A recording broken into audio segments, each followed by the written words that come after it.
दोस्तों, क्या होगा अगर दुश्मन का लड़ाकू विमान भारत की सीमा की ओर बढ़े और उसे 400 किलोमीटर दूर से ही निशाना बना लिया जाए? क्या होगा अगर बैलिस्टिक मिसाइल, क्रूज मिसाइल और ड्रोन का पूरा झुंड भारत पर हमला करे, लेकिन वे अपने लक्ष्य तक ही पहुंच न पाए? इसी बीच भारत को रूस से चौथा S-400 एयर डिफेंस सिस्टम मिल चुका है। रिपोर्ट के अनुसार इसे राजस्थान सेक्टर में तैनात किया जा सकता है, जबकि पांचवा चीन सीमा के पास तैनात किया जाने की संभावना है। लेकिन आखिर S-400 इतना खास है क्यों? भारत को इसकी जरूरत क्यों पड़ी? और भारत की पूरी एयर डिफेंस सिस्टम रणनीति में इसकी क्या महत्वपूर्ण भूमिका है? आइए जानते हैं पूरे विस्तार से। भारत ने रूस के साथ लगभग 5.43 बिलियन अरब डॉलर की डील करके 5 S-400 स्क्वाड्रन खरीदने का समझौता किया। भारत को पहला स्क्वाड्रन 2021 में मिला था और उसके बाद दूसरे और तीसरे स्क्वाड्रन की डिलीवरी भी हो चुकी है और अब चौथा स्क्वाड्रन भी भारत पहुंच चुका है। S-400 को भारत ने सुदर्शन चक्र का नाम दिया है। यह केवल एक मिसाइल सिस्टम ही नहीं, बल्कि एक ऐसा एयर डिफेंस नेटवर्क है जो दुश्मन के विमानों, ड्रोन, क्रूज मिसाइलों और बैलिस्टिक मिसाइलों को हवा में ही खत्म कर सकता है। S-400 रूस द्वारा विकसित किया गया है। वहीं भारत के स्वदेशी एयर डिफेंस सिस्टम जैसे आकाश, PAD और AAD को मुख्य रूप से defence research and development organisation और भारत इलेक्ट्रॉनिक्स लिमिटेड ने विकसित किया है। यानी भारत विदेशी और स्वदेशी दोनों तकनीकों का मिश्रण मिलाकर अपनी सुरक्षा को मजबूत कर रहा है। भारत की सुरक्षा चुनौतियों को समझने के लिए पहले भारत का भूगोल समझना होगा। भारत की सीमा पाकिस्तान के साथ लगभग 3323 किलोमीटर लगती है। वहीं चीन के साथ 3488 किलोमीटर लंबी वास्तविक नियंत्रण रेखा है। पश्चिमी सीमा की अगर बात करूं तो पंजाब और राजस्थान के बड़े हिस्से समतल में है और यह इलाका लड़ाकू विमानों और मिसाइलों के लिए अपेक्षाकृत आसान मार्ग प्रदान करता है।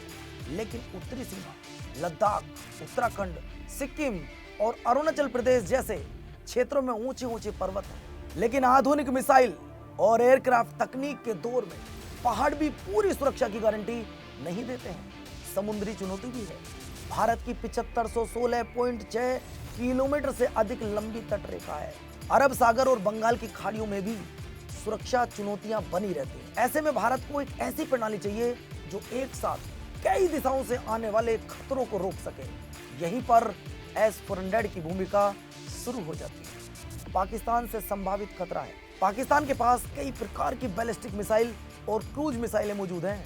इसके अलावा पाकिस्तान लगातार ड्रोन तकनीक पर भी काम कर रहा है। हाल ही के वर्षों में सीमा पर ड्रोन घुसपैठ और हथियारों की तस्करी के कई मामले हमारे सामने आए हैं। अगर किसी संघर्ष की स्थिति बनती है तो पाकिस्तान लड़ाकू विमानों, ड्रोन और मिसाइलों का संयुक्त उपयोग कर सकता है। लेकिन S-400 ऐसे हमलों का जवाब देने के लिए तैयार बैठा है। यह एक साथ दर्जनों लक्ष्य को ट्रैक और एंगेज कर सकता है। चीन से खतरा और भी बड़ा क्यों है? चीन के पास दुनिया की सबसे बड़ी सैन्य शक्तियों में से एक सेना है। उसके पास J-20 जैसे स्टेल्थ फाइटर मौजूद हैं, हजारों मिसाइलें हैं। हाइपरसोनिक हथियारों पर भी तेजी से काम हो रहा है। 2020 के गलवान संघर्ष के बाद भारत और चीन के बीच लगातार तनाव बढ़ रहा है। ऐसे में चीन सीमा के पास S-400 की तैनाती भारत को एक मजबूत सुरक्षा कवच देगी। यह चीन के किसी भी संभावित हवाई अभियान की लागत और जोखिम दोनों को बढ़ा देगी। अब बात करते हैं इसकी असली ताकत क्या है। नंबर 1, लंबी दूरी की निगरानी। S-400 का रडार लगभग 600 किलोमीटर के क्षेत्र में लक्ष्य खोज सकता है, यानी दुश्मन की गतिविधियों का काफी पहले ही पता लगाया जा सकता है। नंबर 2, 400 किलोमीटर तक मार कर सकता है। इसकी सबसे लंबी दूरी वाली मिसाइल लगभग 400 किलोमीटर तक अपने लक्ष्य को निशाना बना सकती है। नंबर 3, मल्टी टारगेट क्षमता है। एक साथ कई लक्ष्य को ट्रैक करके ये मार सकती है। दुश्मन चाहे मिसाइल, ड्रोन और विमान का संयुक्त हमला क्यों ना करे, लेकिन सिस्टम कई खतरों से एक साथ निपट सकता है। Number 4, ballistic missile interception. यह बैलिस्टिक मिसाइलों को भी हवा में रोकने की क्षमता रखती है। नंबर 5, हर मौसम में संचालन, दिन हो या रात, गर्मी हो बरसात, हर जगह करती है ये काम। S-400 अकेला सिस्टम नहीं है। भारत ने परतदार यानी मल्टी लेयर्ड एयर डिफेंस तैयार की है। इसे ऐसे समझिए जैसे एक किले के चारों तरफ कई सुरक्षा घेरों का निर्माण किया हो। पहली परत S-400 सबसे दूर से आने वाले खतरों को रोकने का काम करती है। दूसरी परत Akash missile system. Defence research and development organisation द्वारा विकसित आकाश मिसाइल लगभग 25 से 30 किलोमीटर की दूरी तक दुश्मन के विमान और मिसाइल को निशाना बना सकती है। तीसरी परत पृथ्वी एयर डिफेंस और एडवांस एयर डिफेंस। भारत की बैलिस्टिक मिसाइल रक्षा प्रणाली है। यह ऊंचाई पर आने वाली मिसाइलों को रोकने के लिए बनाई गई है। चौथी परत स्पाइडर, बराक और अन्य सिस्टम हमारे पास है जो कम दूरी के खतरों से हमें सुरक्षा प्रदान करते हैं। इस तरह अगर कोई खतरा पहली परत पार भी कर जाए तो आगे कई सुरक्षा परतें मौजूद रहती हैं। रिपोर्ट्स के अनुसार भारत 5वां S-400 स्क्वाड्रन भी जल्द ही प्राप्त कर ले। इसके अलावा अतिरिक्त स्क्वाड्रनों की संभावना पर भी चर्चा की जा रही है। लेकिन भारत का दीर्घकालिक लक्ष्य केवल आयात पर निर्भर रहना नहीं है।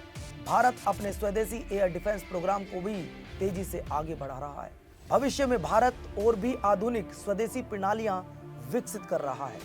जैसे भारत के S-400 के अलावा कई देशों के पास अत्याधुनिक एयर डिफेंस सिस्टम, जैसे अमेरिका का पेट्रोइट PAC-3 सिस्टम दुनिया के सबसे प्रसिद्ध एयर डिफेंस सिस्टमों में से एक गिना जाता है। यह बैलिस्टिक मिसाइल, क्रूज मिसाइलों और लड़ाकू विमानों को रोकने में सक्षम है और कई देशों द्वारा उपयोग किया जाता है। चीन ने HQ-9 और नए HQ-22 एयर डिफेंस सिस्टम विकसित किए हैं। HQ-9 के अक्सर S-300 और पेट्रोइट के समकक्ष माना जाता है। फ्रांस और इटली द्वारा विकसित SAMPT और MAMBA यूरोप का प्रमुख एयर डिफेंस सिस्टम है जो बैलिस्टिक मिसाइलों और विमानों के खिलाफ काफी प्रभावी माना जाता है। इन सभी प्रणालियों का उद्देश्य अपने देश के महत्वपूर्ण शहरों, सैन्य ठिकानों, रणनीतिक परिसंपत्तियों को हवाई हमलों तथा मिसाइल खतरों से सुरक्षित करना होता है। भारत आज ऐसी स्थिति में है जहां उसे एक साथ दो मोर्चों पर सुरक्षा तैयारी रखनी पड़ती है। एक तरफ पाकिस्तान है, दूसरी तरफ चाइना है और दोनों देशों के पास आधुनिक मिसाइल और वायु शक्ति मौजूद है। ऐसे में S-400 केवल एक हथियार नहीं बल्कि भारत की राष्ट्रीय सुरक्षा का एक महत्वपूर्ण सुरक्षा कवच है। चौथे स्क्वाड्रन की डिलीवरी भारत की एयर डिफेंस सिस्टम क्षमता को और मजबूत बनाएगी। S-400 Akash, Prithvi air defence, advanced air defence और अन्य प्रणालियां मिलकर यह काम करती हैं। तब भारत की वायु रक्षा दुनिया की सबसे मजबूत बहुस्तरीय सुरक्षा व्यवस्थाओं में से एक बन जाती है। यही कारण है S-400 को केवल मिसाइल सिस्टम नहीं बल्कि भारत का आधुनिक सुदर्शन चक्र कहा जाता है। अगर आपको यह जानकारी अच्छी लगी हो तो वीडियो को लाइक करना, चैनल को सब्सक्राइब करना और हमें कमेंट करके ज़रूर बताना क्या भारत को भविष्य में S-400 स्क्वाड्रन खरीदने चाहिए या पूरी तरह स्वदेशी एयर डिफेंस सिस्टम पर ध्यान देना चाहिए। आपको क्या लगता है? कमेंट करके ज़रूर बताइए। जय हिंद, जय भारत।